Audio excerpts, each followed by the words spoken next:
How about you? So I didn't ask you. Hindu. Hindu. So you are a Hindu. Yeah. Were you born and brought up here, or No, were you born in the U.S. actually. So you were, so not in India. Not in India. Not in India. No, not in the homeland of Hinduism. Yeah. So, that's fine. So she is Hindu, and would you consider her ideas a bit seriously at all, or no? You have your own. I'm actually quite curious about it. Do I consider her ideas seriously? Yeah, absolutely. I take them very seriously. Sorry, I mean you appreciate what she would say, but Absolutely. would you consider them to be true, or? I wouldn't know. I haven't arrived at any truth yet in my life for any. So, okay, Edward. That's correct. Yeah. You Mega. can call me Ed. Ed. Yeah. Ed and Mega. Yeah. Correct. So can I please maybe address both of you together? Yeah. If you don't mind? Yeah, absolutely. And here is my challenge. Yeah. So with Hinduism in mind and with some sort of agnosticism in mind, this is what I would say. In Jesus, we have in human history a verifiable revelation of God. In human history. And that, because I say human history, it makes that sort of experience accessible to people like you, who might not have any bias towards anything, but of course you as a human being would be interested in human history. And also you as a Hindu, Megha, this would also be beneficial. In human history, and I'm saying in regards to you, particularly I'm saying only verifiable revelation of God. I'm curious. So you're Christian. I am. Why are you holding a copy of the Quran? Oh, because I was having a chat with a Muslim just a few minutes. And he gave you the Quran? No, this is my Quran. This is your Quran. Have you read it? I have read portions of it. So Can your faith fit with what's in the Quran or any other? Okay. So no, Quran. I don't. So in the Quran, I do not find a valid revelation of God at all. I don't find that. You said that you have a it's the only verifiable. Can you explain how it's verifiable? So yeah, the prime example, there are multiple examples. The prime example of all of that is the person of Jesus Christ and his life.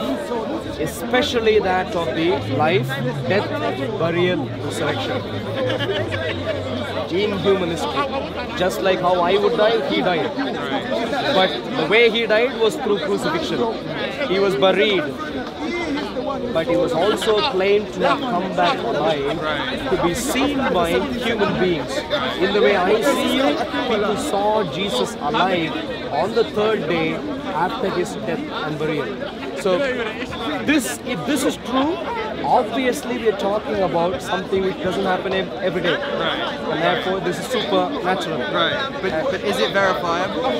Very good point. So oh, my bag is stuck. So it is verifiable. So that is where, how do we verify this particular aspect of death, burial, resurrection of Jesus Christ? And that is where I go back to history. Whom I said in human history. Yeah. In history, we have records. Christian record, which is of course in the Bible, non-Christian Jewish record, non-Christian Roman records, historical records, historians records, and non-Christian Jewish, Greek satirist work. So those kinds of things put together, what we know is that Jesus' crucifixion is a fact of history. His crucifixion is a fact of history. Number two, he died. At the end of the crucifixion, he died, really died.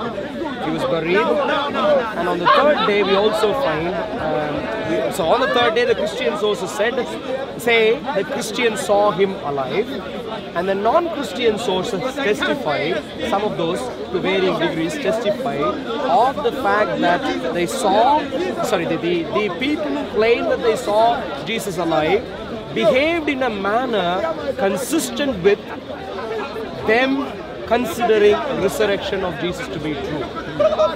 So those are the crucial points. Christian and non-Christian sources to testify of the death by crucifixion.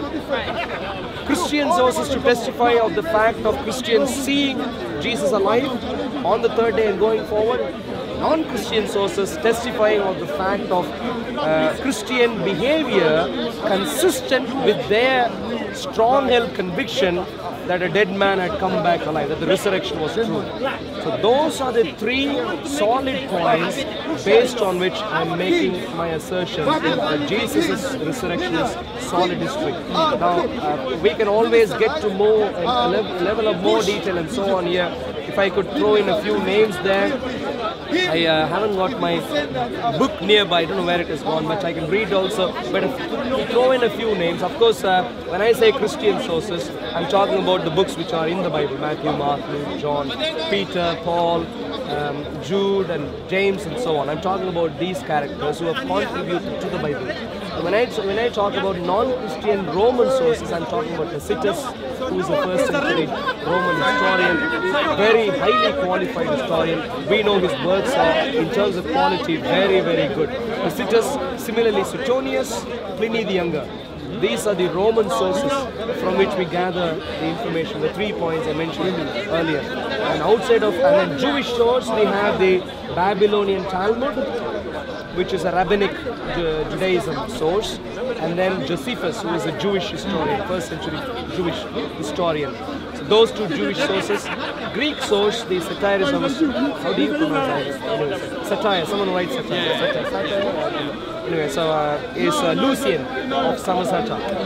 So he wrote a fictional story, satire, based on a real life character who actually showed up in Israel.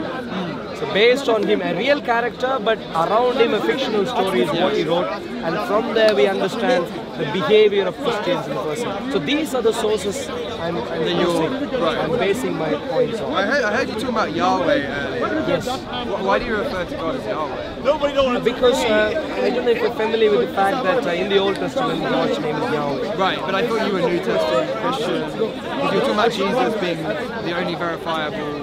Yes. So the Christian theology is that we believe both in the Old and the New Testament. Right. Both. Christian theology, but when I say Christian, by the way, the term Christ comes from is the anglicized version of the Greek term Christos, which is a translation of the Hebrew term Messiah. The term Messiah, which is the term Christian, Christ, that actually comes from the Hebrew sources, the Hebrew scriptures, the Old Testament, where God and Yahweh had told the Jews through the Tanakh that He Himself would come down to deliver people. And His role when He comes down is the Messiah. So that's the kind of prophecies we find about the Messiah who would later come in, and that is who Jesus is. So in other words, Jesus is not separate, can't be separated from Hebrew sources, Hebrew scriptures. So that's why Jesus is, as per detailed understanding of the Hebrew sources, Jesus is Yahweh. Yeah. Arul, thank you so much for your time. Good to see you, Ed. Good to see you. Yeah, good to see you. Thank you very much. Good to see you. Thank you very much. See you later. Bye-bye. So yeah, I mean, interesting chatting with these people also there, and yeah, God strengthening again. It'll be good to see how some of these people would respond to the message that they have heard today. Ed and Mega, I think I'd be very keen to see how they take this on board. I'd really like to. Unfortunately, the conversation was wrapped up sort of abruptly there, but I would have liked them to. I would have liked to commend to them to consider the points I've raised seriously and to pursue the validity of those points. So yeah, such conversations are very useful. Thank you very much. God's blessings. Bye.